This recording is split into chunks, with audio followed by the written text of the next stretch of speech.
सरळ व्याज. कोणते व्याज? सरळ व्याज. व्याजाचे दोन प्रकार आहे, सरळ व्याज आणि चक्रवाढ व्याज. हे तर तुम्हाला माहित आहे ना. आता बघा की सरळ व्याज म्हणजे काय, कोणते व्याज? सरळ व्याज. तर पहा बेटा, तुम्हाला कधी महिन्याच्या एंडिंगला पैशाची गरज पडली आहे का? पडली आहे का? पडते ना. तुम्ही रूम करून राहता, तुम्हाला गरज तर पडते है ना. आता समजा की तुम्हाला गरज पडली तर तुम्ही महिन्याच्या एंडिंगला पप्पाला पैसे मागता का? नाही. तो प्रेफरन्स थोडासा कमी राहते है ना, कारण नेहमीच गरज पडते. आणि महिन्याचे तर पैसे आले, 4.5 मागितले तर 5 भेटते, 5 मागितले तर 5.5 भेटते, है की नाही. पप्पा पप्पा होते, मम्मी अलग देती होंगी तो मालूम नहीं, है की नाही, है ना. ठीक आहे. तर जे महिन्याच्या एंडिंगला पैशाची गरज लागली तर बघा, फायनान्शियल पार्टनर पण असेच बनतात म्हणा. की आता समजा माझा एक मित्र आहे, पहिले आमचे 100 रुपयाचे व्यवहार चालले. 100 रुपये देणं बे, देताना वापसले का, मग तोही देणं बे 70 रुपये. तर आज ते गोष्ट लाखांवर आहे, म्हणजे एक विश्वास होऊन जाते ना, बरोबर की नाही. मग आता समजा तुम्हाला गरज पडली तर कितीची गरज पडते? अशी काही खूप जास्त तर नाही पडत, 200 रुपयाची है ना. 200 रुपये देतं का? पुस्तक वगैरे एखादं घ्यायचं आहे, एक्झाम फॉर्म भरायचा आहे, 1000 रुपये एक्झाम फी झाली आहे, तुम्हालाही माहिती आहे आता, है ना. प्रत्येक फॉर्म भरणे म्हणजे 1000 रुपये देणे. एवढे सारे फॉर्म निघाले आहे, एकाच एक्झामचे 3 फॉर्म भरायचे आहे, तर 3000 रुपये पटकन चालले जाते है ना. तर समजा तुम्हाला 200 रुपयाची गरज पडली, तुम्ही तुमच्या मित्राला फोन लावता, जिगरी अबे 200 रुपये आहे का? तो काय म्हणते तुम्हाला, मागचे 200 कधी देशील? नाही, मागचे 100 रुपये कधी देशील? मग तुम्ही म्हणता सगळे इकट्ठे देतो, पहिले हे 200चं सांग, अर्जंट आहे, देतं का? तर म्हणते हो, है ना. तर तुम्ही त्याच्याकडून जे 200 रुपये घेतले याला म्हणते बेटा मुद्दल. काय म्हणते? म्हणजे जे रक्कम आपण घेत असतो उसनी, त्याला काय म्हटलं जाते? मुद्दल असे म्हणतात. मग तो तुम्हाला काय म्हणते पैसे द्यायच्या वेळेस, की मी तर तुला 200 देतो पण तू वापस काही करशील. तुम्ही काय म्हणता का 5 तारखेला येणार आहे घरून पैसे, बिलकुल 5.5 तारखेलाच तुला देतो. 5.5 तारीख म्हणजे संध्याकाळी, आहे की नाही. तर तो म्हणते ठीक आहे, पण मला का भेटन?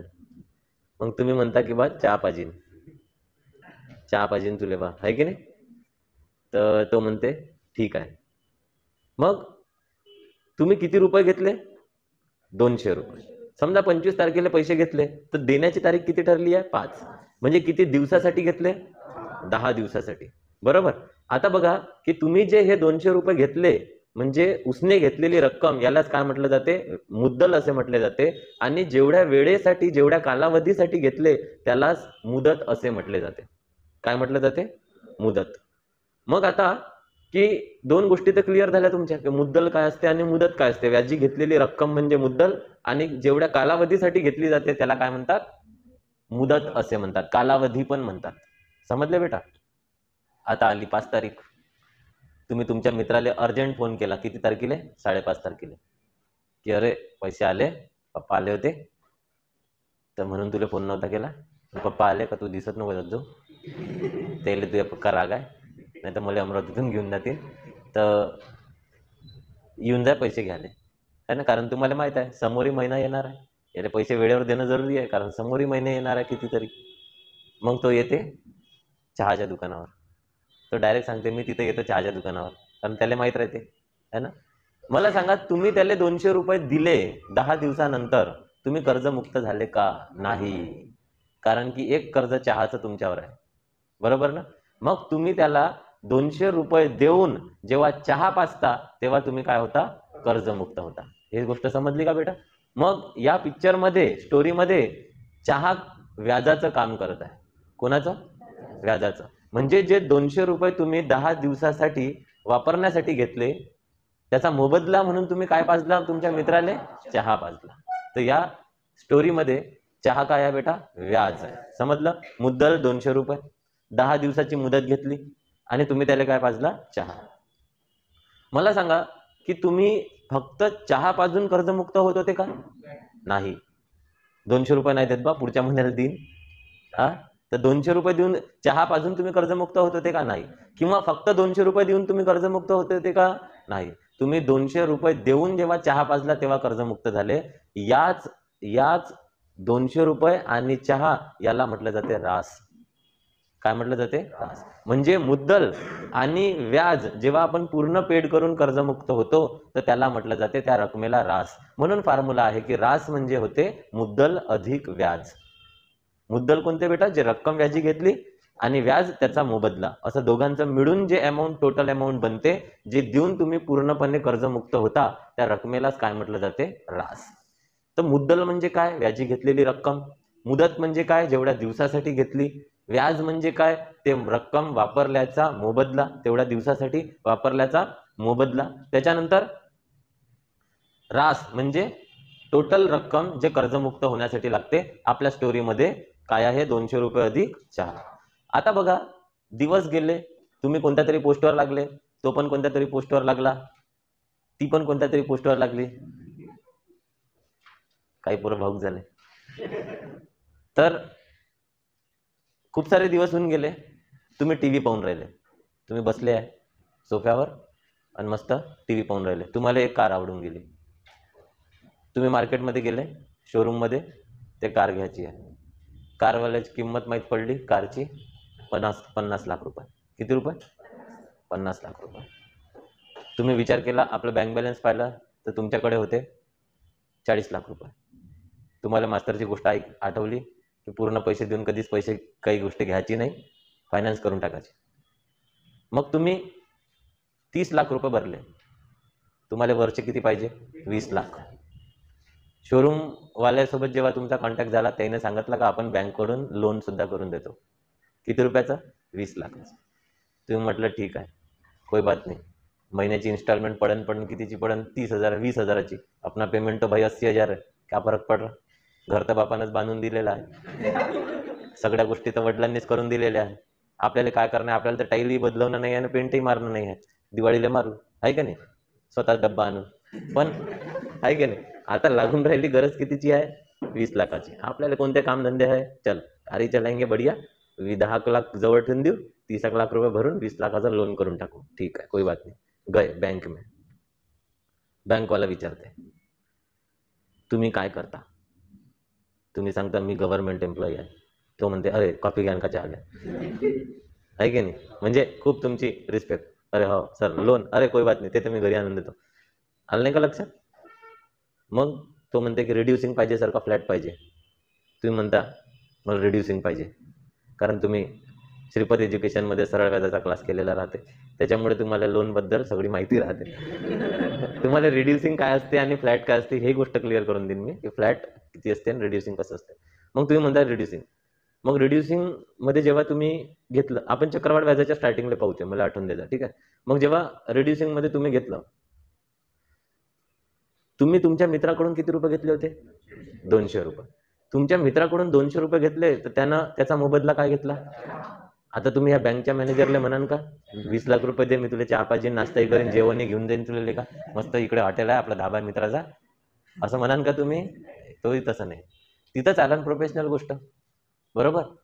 तर तुम्ही आणि तो याच्यात प्रोफेशनल गोष्ट चालन, तिथे चहाची गोष्ट येईन का आता व्याजावर? नाही. मग तो काय म्हणाल की सर 100 रुपयावर आम्हाला तुम्ही 8 रुपये द्याल वर्षाचे, ॲन्युअली. 100 रुपयावर वर्षाचे किती रुपये लागन? 8 रुपये लागन. किंवा 100 रुपयावर वर्षाचे 10 रुपये लागन. मग तुम्ही 1 लाख घ्या का 20 लाख घ्या, त्यानुसार व्याज. आलं की नाही लक्षात? मग 100 रुपयावर 10 रुपये, तर मग 20 लाखावर किती हे तुम्ही काढत बसा. जे पण येईन तो आहे तुमचा वापरण्याचा, रक्कम वापरण्याचा मोबदला. मग रक्कम वापरण्याचा मोबदला 100 रुपयावर 8 रुपये, तर 20 लाख घ्या का 40 लाख घ्या, डझंट मॅटर. तुमच्याकडे पोस्ट आहे तर तुम्हाला कोणी देईल. पण 100 रुपयावर किती रुपये? 10 रुपये. तर यालाच म्हणते रेट ऑफ इंटरेस्ट. याला काय म्हणते बेटा? Rate of interest. म्हणजे 100 रुपयावर तुम्हाला 10 रुपये ते पैसे वापरण्याचा काय द्या लागन? मोबदला द्या लागन. समजे की नाही समजे? हा, मग आता एक गोष्ट नवीन आली, कोणती? Rate of interest. म्हणजेच याला मराठीत म्हणतात दर. म्हणजे एका वर्षासाठी दर साल 100 रुपयावर दर शेकडा आकारण्यात येणारा मोबदला, जे रक्कम आपण व्याजी घेतो त्याच्यासाठी आकारण्यात येणारा मोबदला, याला काय म्हणण्यात येते? दर. म्हणून दर हा कशात असतो बेटा? दर साल, दर शेकडा. बात समझ में आई क्या? बताओ. मग मुद्दल म्हणजे काय होते? व्याजी घेतलेल्या रकमेला मुद्दल असे म्हणतात. जेवढ्या दिवसासाठी, जेवढ्या कालावधीसाठी तुम्ही ती रक्कम घेता त्याला काय म्हणतात? मुदत. मुदत असे म्हणतात. त्याच्यानंतर ते रक्कम तेवढ्या दिवसासाठी तुम्ही वापराल तर त्याचा तुम्हाला समोरच्या व्यक्तीला मोबदला द्यावा लागेल. त्या मोबदल्याला म्हणतात व्याज. मुद्दल झालं, मुदत झालं, व्याज झालं. या व्याजाची आकारणी एका वर्षाची 100 रुपयावर जे केली जाते त्याला दर असे म्हणतात. समजले बेटा? आता याच्या फॉर्म्युला बनते ना तुम्हाला, तर ते गोष्ट कशी आहे की सरळ व्याज बरोबर मुद्दल काय बेटा? मुद्दल गुणेला मुदत गुणेला मुदत आणि गुणेला दर, हा एवढाच फॉर्म्युला फक्त सरळ व्याजासाठी लक्षात ठेवायचा. कोणता बेटा? मुद्दल गुणेला मुदत गुणेला दर, हा एवढा फॉर्म्युला तुम्ही लक्षात ठेवायचा. पुस्तकांमध्ये तुम्हाला याला होल डिवायडेड बाय 100 दिसते, ते करायचं नाही. कारण तो होल डिवायडेड बाय 100 नसतो, तो ऍक्च्युअल मध्ये दर भागेला 100 असते. दर भागेला 100 असते. मग छेदामध्ये कोणी नाही म्हणून आपण गुणाकार करून टाकतो अंशाच्या अंशासोबत, छेदाचा छेदासोबत, तेव्हा ते तुम्हाला दिसते. पण जर मुदत पूर्णांक युक्त अपूर्णांकात असेल किंवा मग मुद्दल पूर्णांक युक्त अपूर्णांकात असेल तर ते त्यावेळेस गणित चुकण्याचे चान्सेस जास्त राहते, कॅल्क्युलेशन. म्हणून दर हा नेहमी कशात असतो? टक्क्यात असतो. म्हणून टक्क्याचे ते छेदात 100 असतात. हे गोष्ट समजली का बेटा? तर सरळ व्याज बरोबर मुद्दल गुणेला मुदत गुणेला दर असा कन्सेप्ट आहे. तर हा जो फॉर्म्युला आहे, या फॉर्म्युल्यावरून आपण या 1 2 3 4 पैकी कोणत्याही 3 गोष्टी दिलेल्या राहतील आणि एक गोष्ट काढू. या 4 पैकी कोणत्याही 3 दिलेल्या राहतील, एक गोष्ट काढू. समजले बेटा? एक गोष्ट नेहमी लक्षात ठेवायची की हे जे मुदत आहे ते आपल्या क्वेश्चन मध्ये वर्षात पाहिजे. जर महिन्यात दिली असेल तर 12 ने भागू आणि वर्षात कन्वर्ट करू. जर दिवसात दिलेली असेल तर 365 ने भागू आणि वर्षात कन्वर्ट करू. ठीक आहे? चलो मग पहिला क्वेश्चन, दर साल दर शेकडा 6 रुपये दराने. तर हा दर आहे ना बेटा, कशावर आकारलेला आहे? दर शेकडा. शेकडा म्हणजे 100 रुपयावर आकारला. चलो 1900 रुपयाचे मुद्दल किती आहे? 1900 रुपये. किती वर्षात? 2 वर्षात. हे झाली तुमची मुदत. मुद्दल गुणेला मुदत गुणेला दर बरोबर काय होते? सरळ व्याज. हे दोन तर गेट कॅन्सल झाले. साइन दुने 12, 12 9 108 चे 8 हातचे आले 10, 12 1 12 अधिक 10 22, तर 228 या प्रश्नाचं करेक्ट आन्सर आहे पर्याय क्रमांक 1. समजले बेटा? क्वेश्चन नंबर सेकंड आहे, दर साल दर शेकडा 20 रुपये दराने. दर किती दिलाय बेटा? 20 रुपये म्हणजे 100 वर 20. 3000 रुपयाचे. 3000 रुपयाचे किती वर्षात? 3 वर्षात होणारे सरळ व्याज किती? 0 इथं गेट कॅन्सल करून टाकू. 3 दुने 6, साइन त्रिक 18, हे 2 शून्य जसेच्या तसे. आन्सर आहे 1800 रुपये. समजले बेटा? चलो नेक्स्ट क्वेश्चन, प्रश्न क्रमांक 3. लक्ष द्या. 10 रुपये दराने. दर किती आहे बेटा? 10 रुपये. 7400 रुपयाचे. 7400 रुपयाचे 2 वर्षाचे सरळ व्याज किती? 0 गेट कॅन्सल. 2 चौक 8, 2 साती 14, 1 शून्य हे जसेच्या तसे. आन्सर आहे 1480 पर्याय क्रमांक 3. मुद्दल गुणेला मुदत गुणेला दर बरोबर सरळ व्याज. Question number 4. Question number 4. दर साल दर शेकडा 12.5 रुपये दराने. बघा बेटा 12.5 म्हणजे 12.5. ठीक आहे? दराने 4000 रुपयाचे. 4000 रुपयाचे 3 वर्षाचे सरळ व्याज किती? बघा बेटा वरती एका घरानंतर दशांश चिन्ह आहे, खाली एका घरानंतर लावून देऊ. 125 1 125 8 1000, 8 1 8 8 5 40, 2 शून्य जसेच्या तसे. 3 5 15. तुमच्या प्रश्नाचा आन्सर आहे 1500 पर्याय क्रमांक 4. समजे काय रे बेटा? Next question 5. लक्ष द्या बेटा. एका रकमेवर दर महिन्याला एका महिन्याला 5 पैसे व्याज ठरवण्यात येते. तर व्याजाचा दर किती? व्याजाचा जो दर आहे तो दर साल दर शेकडा असतो. दर साल म्हणजे होते 12 महिने. जर एका महिन्याचे 5 पैसे तर 12 महिन्याचे किती? म्हणून x बरोबर 12 पंच 60, 60 पैसे दर होईल. पर्याय क्रमांक 1. समजे बेटा? Next question, question number 6. बघा ज्यांचं नसेल आलं त्यांनी लक्ष द्या. 3000 रुपये मुद्दलाचे. 5 वर्षात 1650 रुपये व्याज होते. 1650 रुपये व्याज होते. तर व्याजाचा दर किती? व्याजाचा दर काढण्यासाठी विचारलेला आहे आणि दराला माहित नाही म्हणून x घेऊ. व्याज किती आहे? 1650 रुपये. बघा बेटा 2 शून्य इथं गेट कॅन्सल झाले. त्याच्यानंतर 1650 आणि 30 पंच 150. 150 बरोबरच्या इकडे येऊन याला भागीला झाले. हा आला x. 0 get cancel. 15 एक 15, 16तून 15 गेला 1 राहिला वरून 5, 15 एक 15, पर्याय क्रमांक 2 तुमच्या प्रश्नाचं करेक्ट आन्सर आहे. समजे. नेक्स्ट क्वेश्चन घ्या. प्रश्न क्रमांक नंबरचा क्वेश्चन आहे बघा, ज्यांचं नाही आलं त्यांनी लक्ष द्या. 2000 रुपये मुद्दलाचे काही दराने 3 वर्षाचे जे व्याज आहे ते 540 रुपये येते. म्हणजे याच्यामध्ये व्याज दिलेला आहे, मुद्दल दिलेली आहे, मुदत दिलेली आहे, दर काढायसाठी विचारला. हे 2 शून्य या 2 शून्य सोबत कॅन्सल करून टाकू. 540 डिवायडेड बाय 20 गुणेला 3 म्हणजे किती होते रे बेटा? 60 बरोबर काय आहे? x. 0 गेट कॅन्सल, 3 दुने 6, 6 9 54. पर्याय क्रमांक 3 तुमच्या प्रश्नाचे करेक्ट आन्सर आहे. Question number 8. लक्ष द्या बेटा. प्रश्न क्रमांक 8. 1200 रुपये मुद्दलाचे 5 वर्षात 360 रुपये व्याज होते. व्याज 360 होते तर दर किती ठेवावा लागेल? 2 शून्य या 2 शून्य सोबत गेट कॅन्सल. 360 भागेला हे 12 पंचे 60 आहे, गुणाकारात होते, बरोबरच्या इकडे आणले, भागाकारात झाले. 0 गेट कॅन्सल, 6 6 36. पर्याय क्रमांक 3 तुमच्या प्रश्नाचा राईट आन्सर आहे. समजे. प्रश्न क्रमांक 9. लक्ष द्या. दर शेकडा 8 रुपये दराने दर दिलेला आहे 8 रुपये. 3500 रुपयाचे 3500 रुपयाचे काही वर्षाचे जे व्याज आहे ते 1400 रुपये होते तर मुदत किती? बघा बेटा, 2 शून्य गेट कॅन्सल करतो.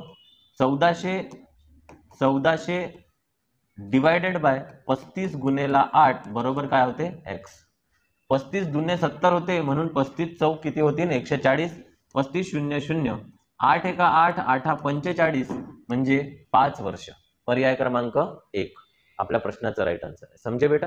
Next question 10. चल लक्ष द्या बेटा इकडे बघा. 7 रुपये दराने, दर किती आहे? 7 रुपये. 7 रुपये दराने 2 वर्षात, मुदत आहे 2 वर्ष, 70 रुपये व्याज येण्यासाठी, व्याज 70 रुपये येण्यासाठी किती रक्कम व्याजी लावावी लागेल? ते रक्कम घेतली आपण x. मग 70 गुणेला 100 भागेला 2 गुणेला 7. जे छेदात होते ते अंशात, जे अंशात होते ते छेदात. व्हॅल्यू x ची विचारली तर त्याला एकटं करा लागेल म्हणून. मग 7 एक 7, 7 10 70, बे एक बे, बे पंचे 10, 5 गुणेला 100 बरोबर 500. पर्याय क्रमांक 4 तुमच्या प्रश्नाचा सही जवाब. समजे बेटा? आला लक्षात? जे विचारलं त्या पुट केल्या व्हॅल्यू आहे ना, आणि जे विचारलं त्याला x घेतलं. Question number 11. चलो लक्ष द्या बेटा इकडे. 11. दर शेकडा 8 रुपये दराने दर दिलेला आहे 8%. एका रकमेचे 2 वर्षाचे, मुदत दिलेली आहे 2 वर्ष, सरळ व्याज होऊन जाते 96 रुपये. तर ती रक्कम कोणती? मग 96 गुणेला 100 भागेला 2 गुणेला 8 बरोबर x. 8 दुने 16, 16 सख 96, 6 गुणेला 100 आन्सर येते 600. पर्याय क्रमांक 1 आपल्या प्रश्नाचा सही जवाब. समजे बेटा? चल क्वेश्चन नंबर 12. प्रश्न क्रमांक 12. दर शेकडा 4 रुपये दराने, दर आहे 4 रुपये, 3 वर्षाचे, मुदत आहे 3 वर्ष, सरळ व्याज होते 1200 रुपये. तर मुद्दल जे आहे ते x मानतो. तर ती रक्कम कोणती असा क्वेश्चन आहे. 1200 गुणेला 100 हे छेदात होते तर अंशात गेले, आणि जे अंशात आहे ते छेदात आले x. 4 त्रिक 12, 12 एक 12, 2 शून्य जसच्या तसे. 100 गुणेला 100 आन्सर आहे 10,000. पर्याय क्रमांक 1 आपल्या प्रश्नाचं राईट आन्सर आहे. ठीक आहे. चल प्रश्न क्रमांक 14.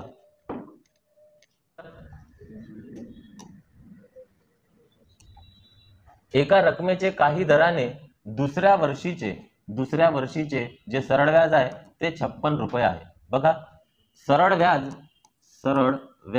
हे जे असते ते दरवर्षी काय असते बेटा? दरवर्षी कसे असते? समान असते. सरळ व्याज जे आहे ते दरवर्षी कसे असते? समान. तर जर ते दुसऱ्या वर्षी 56 आहे तर पहिल्याही वर्षी 56 असेल आणि तिसऱ्याही वर्षी 56च असेल. मग सायंत्रिक 18 आणि 5 15 अधिक 1 16 म्हणजे 168 तुमच्या प्रश्नाचा करेक्ट आन्सर आहे. समजे बेटा? चल नेक्स्ट क्वेश्चन, टाइप नंबर 2, प्रश्न क्रमांक 15. चल लक्ष द्या बेटा इकडे. टाईप नंबर आपण बघत आहे सेकंड. टाईप नंबर कोणता? सेकंड. बघा बेटा, दर साल दर शेकडा 12 रुपये दराने, दर आहे 12 रुपये, 6500 रुपयाची रक्कम आहे, 6500 रुपये, 5 वर्षाची मुदत आहे, 5 वर्ष, रास किती? प्रश्न विचारलाय. प्रश्न काय विचारलाय सगळ्यात इम्पॉर्टंट हे असते, विचारला आहे रास किती, आणि रास म्हणजे होते बेटा मुद्दल अधिक व्याज. म्हणजे मुद्दल अधिक व्याज म्हणजे काय होते? रास. म्हणजे अशी रक्कम जे देऊन तुम्ही पूर्णपणे कर्जमुक्त होता याला म्हटलं जाते रास. आता बघा, रास काढायची आहे आपल्याला, तर मुद्दल तर आपल्याकडे ऑलरेडी आहे, 6500 रुपये आपल्याकडे तर आहे. आता आपल्याला काय पाहिजे? व्याज. व्याज काढायसाठी आपल्याला बाकीचा जो आहे यूज करावा लागेल. 6500 रुपये मुद्दल, 5 वर्ष मुदत आणि 12% दर. तर याच्यावरून जे निघलं तुमचं सरळ व्याज, 2 शून्य इथं गेट कॅन्सल करू, 12 पंच 60, 6 पंच 30 चे शून्य, हातचे आले 3, 6 6 36 अधिक 3 39, हा शून्य जसाच्या तसा, तर 3900 हे आलं तुमचं व्याज. जर तुम्ही हे जे 3900 व्याज आहे जर इथं पुट करता तर 300 आणि 900 500 आणि 900 1400 चे 400 आणि 3 आणि 1 4 आणि 6 10 म्हणजे 10400 या प्रश्नाचं करेक्ट आन्सर आहे पर्याय क्रमांक 3. समजे रे बेटा? नेक्स्ट क्वेश्चन सोडा. चल लक्ष द्या बेटा इकडे, ध्यान द्या इथं. बघा, दर साल दर शेकडा 10 रुपये दराने, दर आहे तुमचा 10 रुपये, त्याच्यानंतर 1050 रुपयाचे, 1050 रुपयाचे 3 वर्षाची तुम्हाला रास विचारली आहे, पण हे तर सरळ व्याज निघणार आहे. रास म्हणजे होते मुद्दल अधिक व्याज. मग मुद्दल आपल्याकडे 1050 रुपये तर आहे, व्याज काढा लागेल. व्याज काढण्यासाठी हा फॉर्म्युला दिलेला आहे, 0 गेट कॅन्सल, 0 गेट कॅन्सल, 3 5 15 चे 5 हातचा 1, 3 10 30 अधिक 1 31, 315 जे व्याज आहे जर तुम्ही या फॉर्म्युल्यात पुट केलं तर तुम्हाला अधिक मुद्दल म्हणजे रास भेटून जाईल. 0 अधिक 5, 5 अधिक 1 6, 10 अधिक 3 13, 1365 रुपये जे आहे प्रश्नाचं करेक्ट आन्सर आहे. समजे रे बेटा? Next question 17. बघा बेटा, लक्ष द्या ज्यांचं नाही आलं. 4 रुपये दराने म्हणजे 4/100 हा दर झाला. 1200 रुपये मुद्दलावर म्हणजे 1200 रुपये मुद्दल, 3 वर्षाची तुम्हाला हे जे निघणार हे सरळ व्याज निघणार. विचारला प्रश्न आहे बेटा रास, तर रास म्हणजे होत असते मुद्दल अधिक व्याज. आता बघा, तुम्हाला मुद्दल तर माहित आहे 1200 रुपये आहे म्हणून, अधिक व्याज काढायचा आहे, 2 शून्य इथं गेट कॅन्सल, 4 त्रिक 12, 12 गुणिला 12 144, तर हे झाले 144. 44 अधिक 2 शून्य 44, 12 अधिक 1 13, आन्सर आहे 1344 पर्याय क्रमांक 3. समजे बेटा? नेक्स्ट क्वेश्चन प्रश्न क्रमांक 21 नंबरचा प्रश्न घ्या. 18 आणि 19 तुम्ही होमवर्क सोडवा, ठीक आहे? बघा बेटा, दर साल दर शेकडा 8.5% दराने, 8.5% दराने, किती टक्के दराने? 8.5, 4000 रुपयाचे, 4000 रुपयाचे 3 वर्षाची तुम्हाला रास विचारली आहे. रास विचारली असेल तर सरळ व्याज अधिक काय करावं लागते? मुद्दल करावं लागते. तेव्हा तुम्हाला काय भेटते बेटा? रास भेटते. मग काय होईल? मुद्दल तर आपल्याकडे 4000 रुपये तर आहे, आपल्याला फक्त व्याज काढणे. मग आपण वरती एका घरानंतर तर खाली पण एका घरानंतर दशांश चिन्ह देऊ. अंश आणि छेदामध्ये सारख्या घरानंतर दशांश चिन्ह असले तर ते कॅन्सल होऊन जाते. हे 3 शून्य तर हे 3 शून्य गेट कॅन्सल, 4 त्रिक किती झाले बेटा? 12, 12 पंच 60 चे शून्य, हातचे आले 6, 12 8 96, 96 अधिक 6 102, बरोबर ना? मग 1020 इथं ऍड केले, 20 अधिक हे 2 शून्य 20 आणि 10 अधिक हे 40 बरोबर 50, आन्सर आहे 5020 पर्याय क्रमांक 2. टाईप क्रमांक 3 घ्या.